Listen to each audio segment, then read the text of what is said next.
బానోద్ ప్రేమ్ నాయక్ మాది ఇది Warangal railway station. దీని తర్వాత రెండో స్టేషన్ మాది నెక్కొండ. నేను గోల్కొండ ట్రైన్ కోసం వెయిట్ చేస్తున్నా. నాకు ఒక 20-25 సంవత్సరాల ట్రైన్ జర్నీ.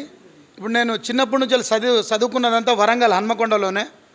మేము ఎక్కడికి వెళ్ళాలన్నా నెక్కొండ నుంచి మేము ఇటు హైదరాబాద్ పోవాలన్నా, విజయవాడ పోవాలన్నా, మేము తిరుపతి దర్శనానికి పోవాలన్నా, విశాఖపట్నం పోవాలన్నా, మేము వరంగల్ రావాలన్నా, ఎక్కడికి పోవాలన్నా మాకు ట్రైన్ మార్గమే సులభం. నేను చాలా గ్యాప్ తర్వాత ఈరోజు వరంగల్ రైల్వే స్టేషన్కి రావడం జరిగింది. నేను ఒక్కసారి ఇట్లా వరంగల్ రైల్వే స్టేషన్కి రాగానే అసలు నేను వచ్చింది వరంగల్ రైల్వే స్టేషన్కా లేకపోతే ఏదైనా ఇంటర్నేషనల్ ఎయిర్పోర్ట్కి పోయినా అనే ఫీలింగ్ కలిగింది ఒక్కసారిగా నాకు. ఏదైతే ఈ అమృత్ భారత్ రైల్వే స్టేషన్ ఉందో అసలు చాలా అద్భుతంగా ఉన్నది. నేనైతే ఒక 4-5 టైమ్స్ అటు నుంచి ఇటు తిరుగుకుంటూ చూసిన. జనరల్గా ఎప్పుడైనా వచ్చి వెయిటింగ్ హాల్లో కూర్చొని ట్రైన్ రాగానే ఎక్కి వెళ్ళిపోయేది. కానీ అసలు ఈ కేంద్ర ప్రభుత్వం చేస్తున్న అభివృద్ధి చాలా అద్భుతంగా ఉన్నది.